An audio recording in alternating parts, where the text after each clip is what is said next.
Hello! I never thought I'd catch feelings for my best friend's older brother. I mean, I'd always noticed him. How could I not? 6'2", ex-basketball player, arms like tree trunks and a smile that could probably disarm a SWAT team. But noticing someone is one thing. Falling for them is another. His name was Ben. He was 3 years older than us, already working a real job, while me and my best friend Tyler were still stuck in that limbo between college and adulthood. I'd known Ben for years. He was always around when we were growing up, driving us to school when Tyler's mom was too busy, picking us up from late-night movies, tossing a football in the yard, even though I could never catch it right.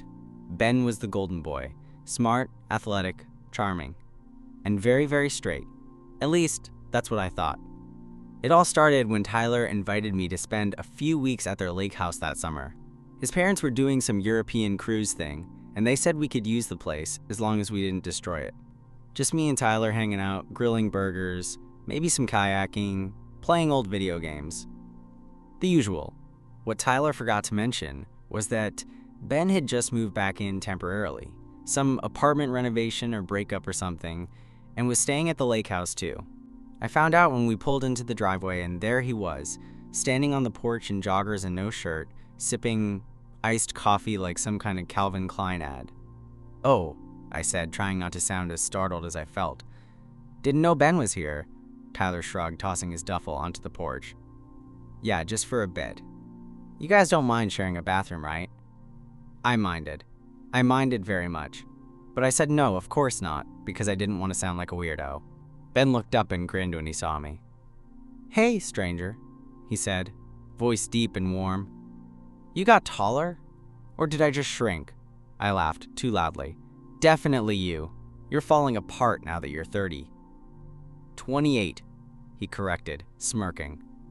We got inside, dropped our bags, and the house instantly felt like summer. Windows open, breeze blowing in off the lake, that faint woodsy smell of sunscreen and damp towels already clinging to the furniture. The first few days were chill. Tyler and I did our usual stuff. Video games, bad movie marathons, floating on inner tubes in the lake. Ben mostly kept to himself, running in the mornings, working remotely in the afternoons. But every once in a while, he'd join us for lunch or make a sarcastic comment from the kitchen while we were gaming. And every time he walked past shirtless, I had to physically remind myself to look away. But then, one night, Tyler had gone out with some girl he matched with on Tinder. Ben and I ended up alone. It wasn't planned. I was flipping through the fridge looking for something to eat, and he came in from the deck with a bottle of wine already open.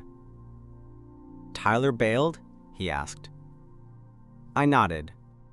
"Romantic emergency." Ben smirked and leaned on the counter, taking a sip from his glass. "You cooking or ordering?" I was thinking cereal. "Unacceptable," he said, already pulling open the freezer. "We've got steaks. You handle salad. I'll grill." So we made dinner. Nothing fancy, just steaks and greens, and a half loaf of garlic bread we found in the back of the freezer. We ate out on the porch under one of those flickering mosquito lamps, talking about dumb stuff.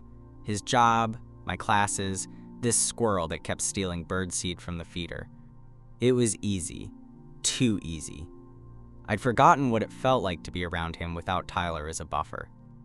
I could pretend I wasn't watching the way his forearms flexed when he cut his steak. I could ignore the way his laugh made something inside me feel uncomfortably warm. But the real shift happened after dinner. We were sitting there, the wine gone, the stars out, and Ben leaned back in his chair, looking up at the sky. "You ever think about how weird it is?" he said. "How we all end up where we are? Like, I was supposed to go pro, then I blew out my knee. Now I spend half my day in Zoom meetings with people I don't like, pretending to care about shit I don't. I wasn't sure what to say. He never talked like this. Not when we were younger. Not to me. Maybe everyone feels that way," I offered. He nodded slowly. "Maybe," and then he looked at me. Really looked at me. "You ever feel like you're not where you're supposed to be?" The question sat between us like smoke. I opened my mouth to answer, but then he leaned forward, resting his forearms on the table, his voice quieter now. Tyler tells me you haven't dated anyone in a while, I blinked. That's true. You okay? I nodded, though I wasn't sure why it felt like more than just a casual question. Ben stood then, picked up his plate. You should date, he said, smiling faintly. You're a good guy. Thanks, I muttered, heart hammering.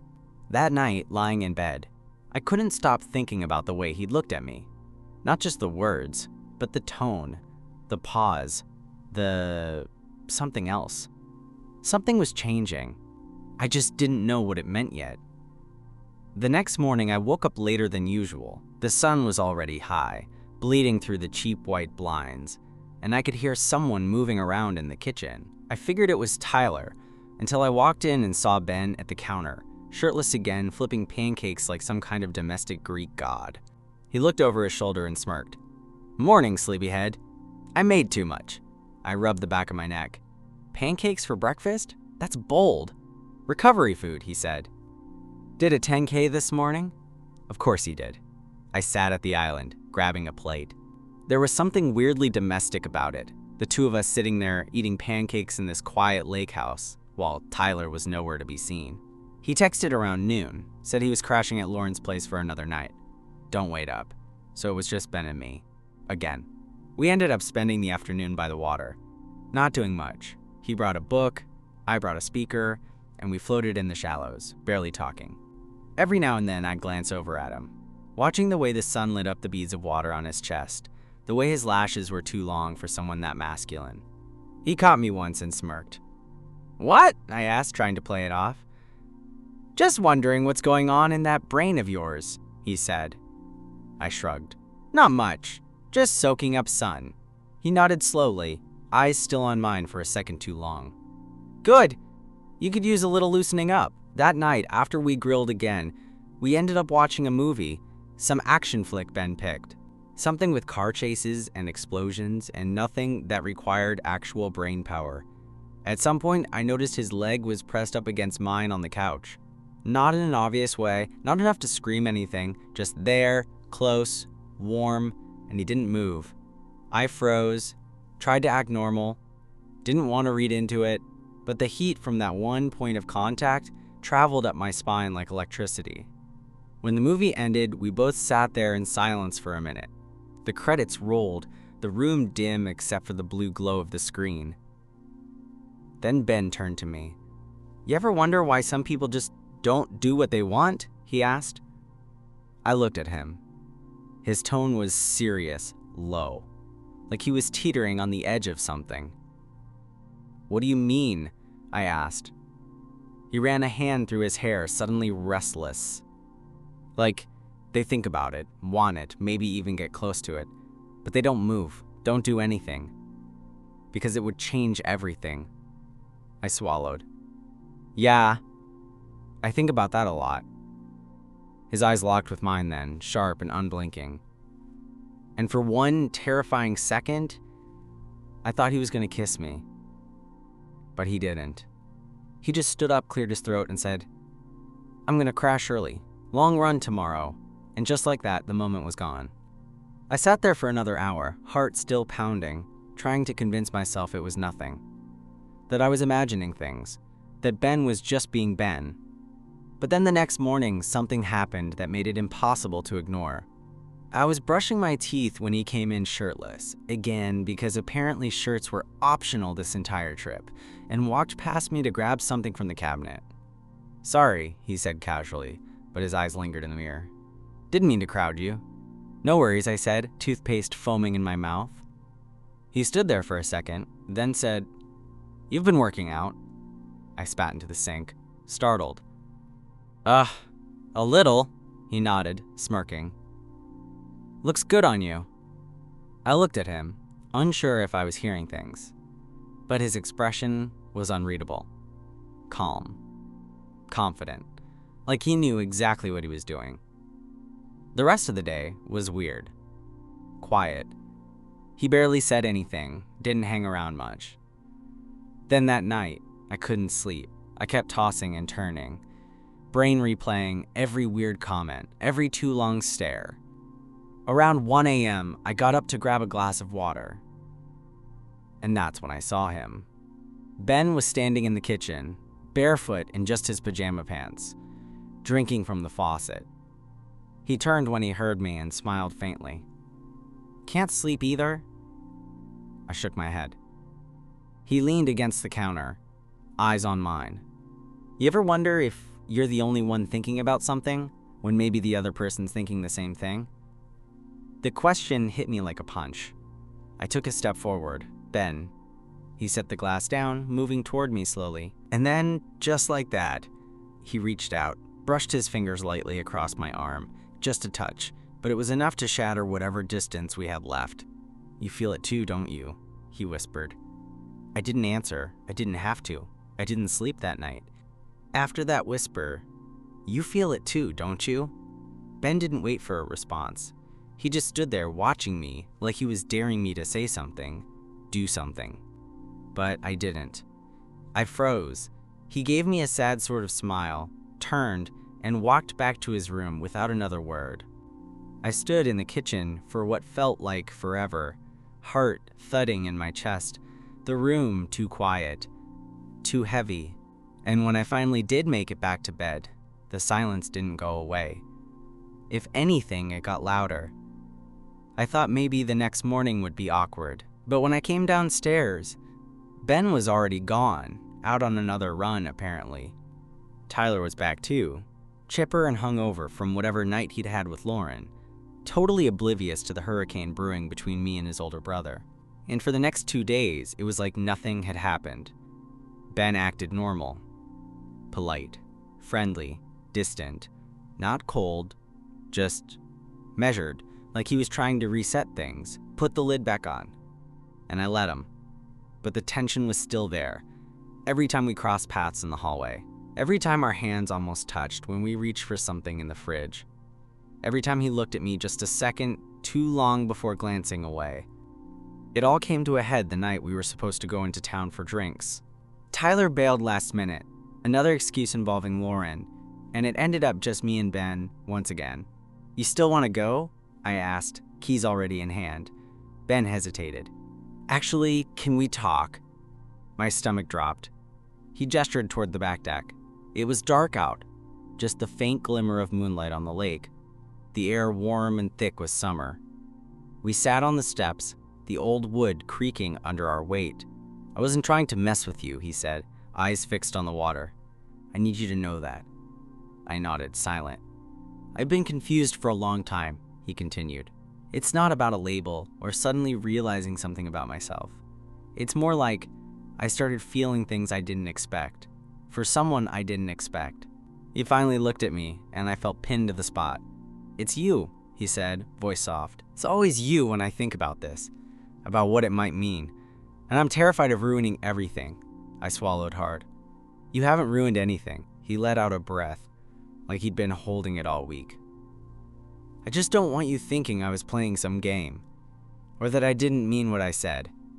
I looked at him, really looked at him, at the nervous twitch in his jaw, the way his fingers tapped against his thigh, the raw honesty in his eyes.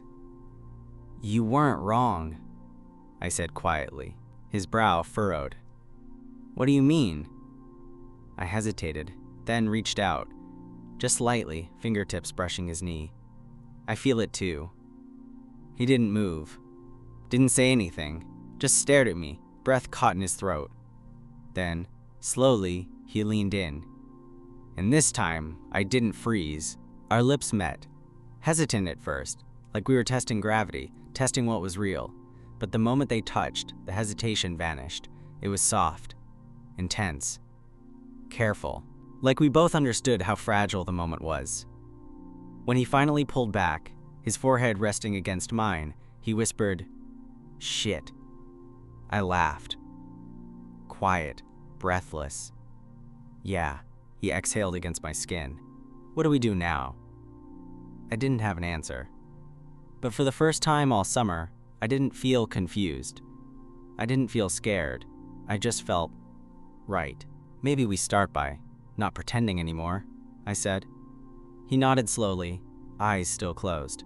And for the first time since we'd arrived at the lake house, we didn't go back to pretending. We didn't talk about the kiss the next morning. Not directly, but everything was different. When I walked into the kitchen, Ben was already there, shirt on for once, pouring coffee like nothing had happened. But when I passed behind him to grab a mug, he leaned back slightly, just enough so his shoulder brushed mine. Intentional. Soft. A silent, "Good morning," wrapped in skin. Tyler was in the living room, earbuds in, watching something loud and animated. Clueless as ever. I don't think he would have noticed if we danced past him naked. Ben and I played it cool. He made breakfast, I washed up. No flirting, no weird energy. Just the same rhythm we'd always had. Except now, under the surface, every movement hummed with something unspoken. Something new. Later that afternoon, Tyler went into town for supplies. "Lauren wants to do a s'mores night," he said, rolling his eyes. "Her aesthetic or whatever. I'll grab firewood too. You guys cool holding down the fort?" "Totally," I said, too fast. As soon as he pulled out of the driveway, the house fell quiet. I turned to Ben. He was already looking at me. "I haven't stopped thinking about last night," he said. "Me neither." We didn't need to say more. Not then. We ended up in his room. Not for anything intense. Just the quiet intimacy of being alone, together. He sat on the edge of the bed, and I sat beside him. Close, but not touching. "Can I ask you something?" he said, voice low. "Yeah." "Did you ever think about me before this?" I hesitated, then nodded. "I mean, I noticed you. Who wouldn't? But I never thought you'd feel the same way." "Yeah." He looked down at his hands. "I didn't think I would either." A long pause. Then, slowly he reached out and took my hand. No hesitation this time. His fingers were warm, firm, sure.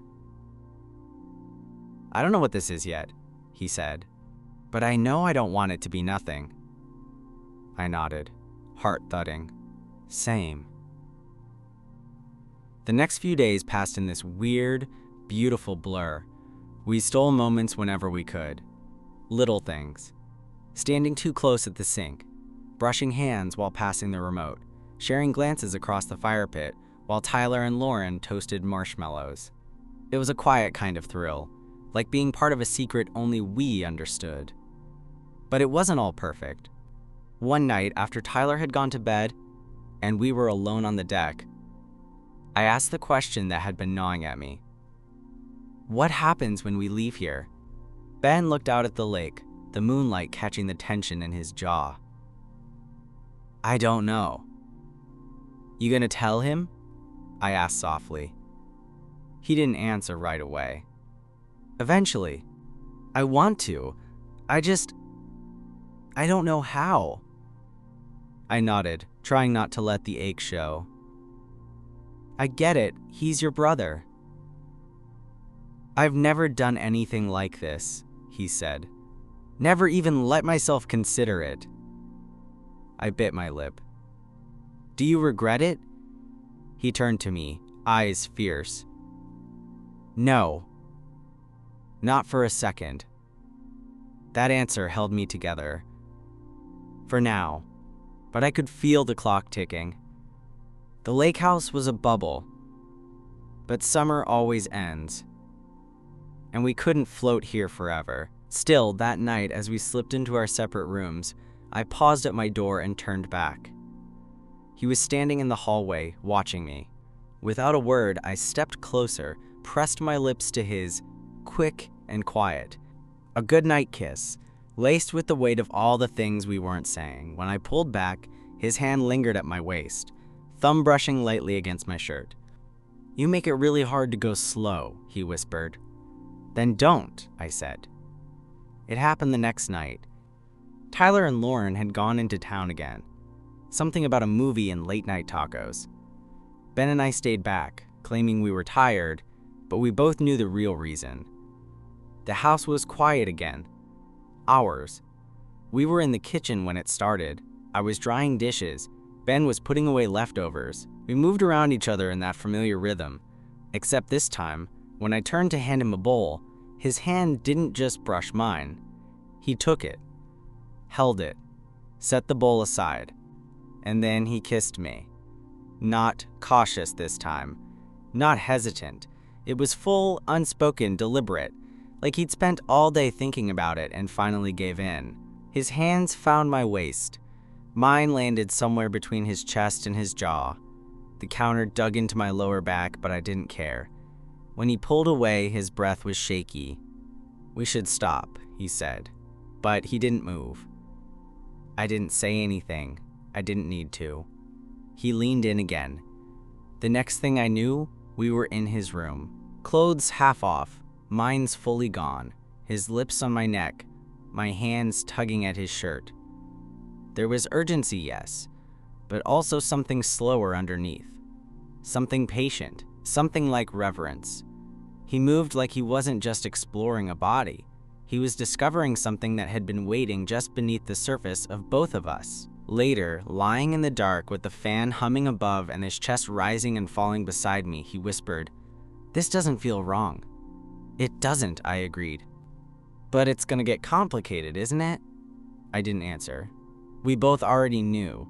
The next morning, Tyler was still out, and the house felt too normal. Ben and I moved around each other with the casual energy of people pretending everything was fine. But we couldn't pretend for long. That afternoon, while we were lounging out on the dock, Tyler finally said it. "So what's going on with you two?" I froze, sunglasses slipping slightly down my nose. "What do you mean?" Ben asked, a little too casually. Tyler squinted. "I don't know, you've just been weird lately. Quiet, like you're keeping a secret or something." I opened my mouth, then closed it. Ben stayed silent too. Tyler frowned. "Okay, now you're both making it weird," Ben finally said. "We're fine, just tired." Tyler stared for a beat longer, then shrugged and laid back down. But I could feel the pressure building. That night, after Tyler crashed early, I found Ben sitting alone on the deck, staring out at the lake. His posture was stiff, his beer untouched. He didn't look at me when I sat beside him. "I think he knows," he said. "Yeah." He rubbed his hands over his face. "I don't want this to be some shameful secret." "Then don't treat it like one." His jaw tightened. "It's not that easy." I know. We sat there in silence, the kind that hurt more than helped. Finally, he said, "I don't regret last night." I turned to him. "Me neither. I just don't know how to explain it to the rest of the world when I'm still figuring it out myself." "That's okay," I said softly. "I'm not going anywhere." He looked at me then, really looked at me, and for the first time in days, he smiled. Small, tired, but real. And he reached for my hand under the table. Not secret, not shameful, just quiet and real. The next few days were a delicate balancing act. In front of Tyler and Lauren, Ben and I were just Ben and me. The same guys we'd always been. Joking, cooking, swimming. No strange tension. No weird glances. At least not the kind anyone else would pick up on. But when we were alone, just the two of us, the space between us snapped back into that charged silence. The kind that came with stolen touches and careful timing. A brush of fingers under the dinner table. A passing comment that carried more weight than it should. I caught myself smiling at stupid moments. Washing dishes. Folding towels. Like a teenager with a crush, except this wasn't some one-sided fantasy anymore. It was real. He was real. And it scared the hell out of both of us. One afternoon, while Tyler and Lauren were out paddleboarding, Ben and I were fixing a screen door that had been sticking. We were shoulder to shoulder, fingers wrestling the hinge when he stopped suddenly, glanced around, then kissed me quick and hard. No pretense. No build-up. Just kiss. "Sorry," he murmured. I shook my head. "Don't be." But there was something heavy in his eyes, a worry that hadn't been there a few days ago. He sat back on his heels, wiping his hands on a rag. "I keep thinking about what happens when we go back," he said. I knew what he meant. The lake house was a time warp, a place where things didn't need to be explained. But soon, he'd return to his office, I'd return to my classes. And Tyler would still be his brother. "You don't have to figure it all out right now," I said. "We don't." "But I want to," he said, almost to himself. "I want to know what this is. What it could be." I reached for his hand. Then we figure it out together. That night, we kissed again behind the boathouse, hidden from the world. He cupped my face like he was afraid I'd disappear. "I want more," he whispered. "Then take it," I breathed. It was messy and soft and too much and not enough. Clothes half on. The damp wood of the dock beneath us. The hum of cicadas above. He kissed like he was finally admitting what he'd been denying for years. Afterward, we lay there side by side, chests rising and falling, hands laced together on the wooden boards. "I feel more like myself with you," he said quietly. I turned my head. "That's kind of the point, isn't it?" He smiled. But the next morning, reality hit hard. Tyler found us. He walked into the den to grab a charger and caught me and Ben sitting too close on the couch. Ben's arm still casually draped across my shoulder from the night before, forgotten in the haze of early morning calm. We jumped. It was instinct. Tyler froze. "What the hell?" he asked. Ben opened his mouth, then closed it. I stood up. "Ty, it's not what you..." "Are you serious?" he said, eyes wide. "You and my brother?" Ben tried to step forward. "Let me explain." Tyler backed away. "Don't. Just don't." He stormed out of the house. Ben looked at me, pale. "I'll talk to him." I nodded, even though my hands were shaking. "Go." He ran after him, and I stood there in the middle of the living room. The weight of everything crashing down around me. We were no longer in the bubble. And I had no idea if we'd survive what came next. I stayed in the lake house while they talked. Or yelled. I couldn't tell exactly, just muffled voices carrying through the trees, rising and falling like waves crashing into something sharp. Every few minutes I'd take a step toward the door, then stop. It wasn't my place. Not yet. When Ben finally came back in, he looked wrecked. Pale, quiet, like he'd just run a marathon barefoot. "He's pissed," he said, voice flat. I nodded, figured. He'll come around, I think. I wanted to believe that, but the knot in my stomach didn't agree. "What did he say?" Ben sank onto the couch. "That I'm an idiot, that I should have told him. That he's not mad because I'm into a guy. He's mad because it's you and I lied about it." I sat beside him, not touching this time, just close. "I don't want to lose him," Ben whispered. "I know, but I also don't want to lose this. Us." That was the first time he said it like that. Us. Not a phase, not a one-time summer thing. Us. "You won't," I said. "At least, I hope you won't." He leaned back, closed his eyes. "He just needs time." We spent the rest of the day apart from Tyler. No texts, no slamming doors, just silence. That kind of waiting silence that settles over a house when no one knows what to say. But that evening, while we were sitting on the porch with beers we weren't drinking, Tyler came outside. He didn't say anything at first, just stood there, hands in his pockets, staring at the lake. Finally, he said, "I didn't expect it." Ben sat up straighter. "I know. And I hate that you didn't tell me, that either of you didn't." I opened my mouth, but he cut me off.